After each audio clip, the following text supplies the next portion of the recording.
Welcome back to my class. आज हम प्रश्नावली 4.1 समीकरण पढ़ेंगे। इसके कुछ प्रश्न मैं आपको पहले ही बता चुकी हूँ। आज हमें हल करना है क्वेश्चन नंबर 5। इसमें कहा गया है x का मान ज्ञात कीजिए। इसके लिए आपको समीकरण दिया गया है 2x/3 plus 5/6 is equal to 13/6। 2x/3 धन 5/6 बराबर 13/6। इसमें आपको इस प्रश्न में x का मान निकालने के लिए हमें जो लेफ्ट साइड में 5/6 यानी कि 5/6 है उसका पहले पक्षांतर करना होगा। तो सबसे पहले मैं लिखती हूँ 5/6 का पक्षांतर करने पर। पक्षांतर का आशय है एक पक्ष से दूसरे पक्ष में लेकर जाना। 5/6 यहाँ बाएं पक्ष में है, मैं उसे लेकर जाऊंगी दाएं पक्ष में। और मैं आपको पहले ही बता चुकी हूँ कि यदि मैं पक्षांतर करती हूँ तो मैथ्स का रूल ये कहता है जो संख्याएं जुड़ रही हैं वो दूसरे पक्ष में जाकर घट जाती हैं। तो यहाँ पर 5/6 जुड़ रहा है तो वो दूसरे पक्ष में जाकर घटेगा।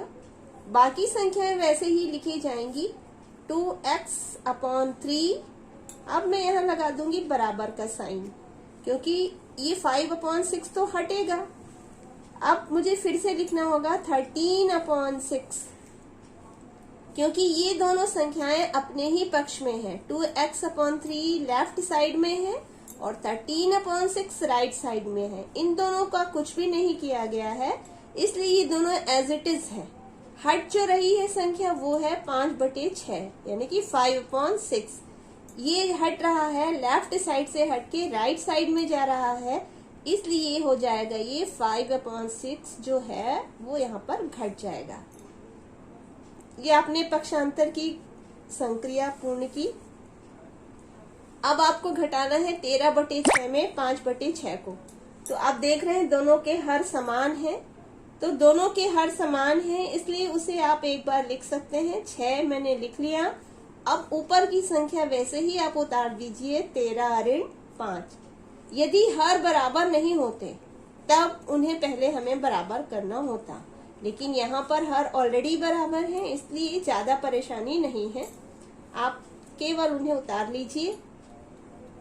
ये 2x/3 वैसे ही लिखा जाएगा। 13 में से 5 आपको घटाना है, तो 13 में से 5 घटाने पर आपको प्राप्त हुआ 8 और बटे के नीचे का 6 वैसे ही लिखा जाएगा। अब अगले स्टेप में आप देख रहे हैं x के साथ 2/3 एक और संख्या है जिसे आपको हटाना है, तभी आप x की वैल्यू ज्ञात कर सकते हैं। तो अब आपको 2/3 का पक्षांतर करना पड़ेगा। 2/3 का पक्षांतर फिर से आप करेंगे सेकेंड टाइम, क्योंकि पहली बार आपने पक्षांतर करके 5/6 को हटाया था। तो x तो ऐसे ही लिखा जाएगा क्योंकि आप उसे नहीं हटा रहे हैं, आप हटा रहे हैं 2/3 को। तो बराबर का चिन्ह आप लगाएंगे। 8/6 भी अपनी ही जगह पर है, हट रहा है तो 2/3। ये 2/3 x के साथ गुणा हो रहा है।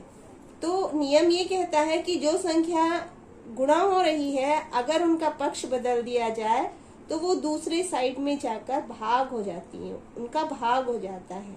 तो ये मैंने लिख दिया भाग का चिन्ह और 2/3। अगले स्टेप में क्या करेंगे, x को वैसे ही लिखेंगे।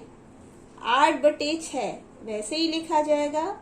और क्योंकि ये भागफल भिन्नों का भागफल है तो भिन्नों का भाग करते समय हम ये करते हैं भाग के चिन्ह को बदल देते हैं गुणा में और पीछे वाली संख्या का गुणन प्रतिलोम लिख देते हैं। गुणन प्रतिलोम से मतलब है उस संख्या को पलटकर लिख देते हैं। 2/3 का गुणन प्रतिलोम हो जाएगा 3/2। ये मैंने लिख दिया 8/6। भाग के चिन्ह को गुणा में परिवर्तित कर दिया गया। 2/3 का गुणन प्रतिलोम हो गया 3/2। अब आप x को वापस लिख सकते हैं। अब यहाँ एक संक्रिया ये हो सकती है कि अंश का अंश से गुणा कर दें और हर का हर से गुणा कर दें और उन्हें वैसे ही लिख दें। और या फिर कुछ सरलीकरण अगर होता है तो आप कर दें। तो आप देख रहे हैं सरल हो सकता है। 3 एकम 3, 3 दूनी 6।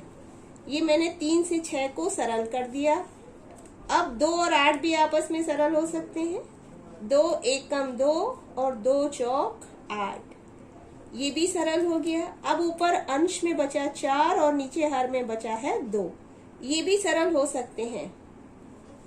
2 एकम 2 और 2 दूनी 4, ये सरल हो गया। अब आपके पास ऊपर अंश में बच रहा है, ऊपर में 2, यहाँ बच रहा है 1, इस तरफ भी बचा है 1 और यहाँ भी बचा है 1।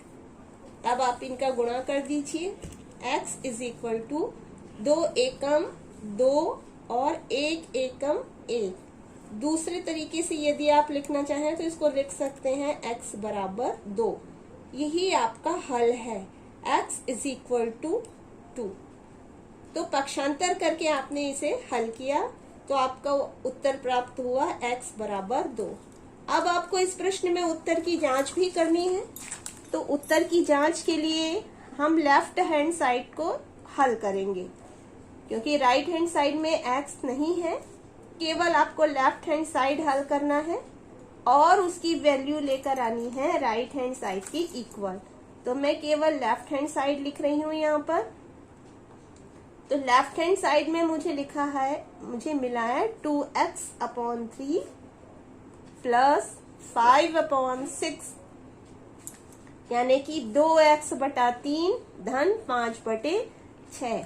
अब यहाँ जो x है उसकी जगह मैं वैल्यू पुट कर दूंगी, जो वैल्यू मैंने पहले निकाली है। तो मैंने पहले हल करके निकाला है x बराबर 2, तो जहां पर भी x है वहां पर भी मैं रख दूंगी 2। मैंने लिख लिया x बराबर 2 रखने पर अगले स्टेप में प्रश्न उतारेंगे। 2/3 वैसे ही लिखा जाएगा। x जहां है वो गुणा के रूप में है 2/3 के साथ, तो x की जगह मैं लिख लूंगी 2। अब बीच में धन का साइन आएगा, प्लस का साइन, और 5/6 ऐसे ही लिखा जाएगा। अब 2 दूनी 4, यहाँ पर गुणा हो गया 4 और बटे के नीचे आ गया 3, ये धन का चिन्ह और 5/6। 4/3 प्लस 5/6। अब 4/3 में आपको 5/6 को जोड़ना है। तो ये भिन्नों का योगफल है। भिन्नों का योग ज्ञात करने के लिए उनके हर इक्वल होने चाहिए, समान होने चाहिए। आप देख रहे हैं इसका हर है 3 और इसका हर है 6, तो दोनों के हर समान नहीं है। इन्हें समान करने के लिए हमें या तो लघुत्तम समापवर्त निकालना होगा 3 और 6 का, और या नहीं तो पहली संख्या को दूसरी संख्या के हर से गुणा करना पड़ेगा और दूसरी संख्या को पहली संख्या के हर से गुणा। तो हम यही काम करेंगे कि गुणा का काम। 4/3 को मैं अगले स्टेप में गुणा कर दे रही हूँ 6 से। ऊपर भी 6 से गुणा और नीचे भी 6 से गुणा, क्योंकि दूसरी संख्या का हर है 6। फिर प्लस का साइन। अब दूसरी संख्या को लिख लेंगे 5/6। अब इन दोनों का गुणा होगा पहली संख्या के हर से। पहली संख्या का हर है 3, तो ऊपर भी 3 से गुणा, नीचे भी 3 से गुणा। अगले स्टेप में गुणा कर देते हैं। 4 छक्के 24, 3 छिक्का 18, 24/18, प्लस का साइन, 5 तिया 15 और 6 तिया 18। अब देख सकते हैं आप दोनों के हर समान हो गए हैं 18/18। अब इनकी जोड़ने की प्रक्रिया आसान हो जाएगी। आप एक लंबी लकीर खींचिए और केवल हर को एक बार लिख दीजिए। मैंने लिख दिया 18। अब अंश को आपको एज इट इज लिख देना है जैसा वो है। ऊपर में है पहली संख्या 24 धन दूसरी संख्या 15। आपने 24 धन 15 लिख लिया। अब आप इनको जोड़ लेंगे। 4 और 5 इकाई में जुड़ के हो गए 9। 2 और 1 दहाई में जुड़ के हो गए 3/18। 39/18। अब यदि ये कुछ सरल होता है तो आप सरल कर सकते हैं।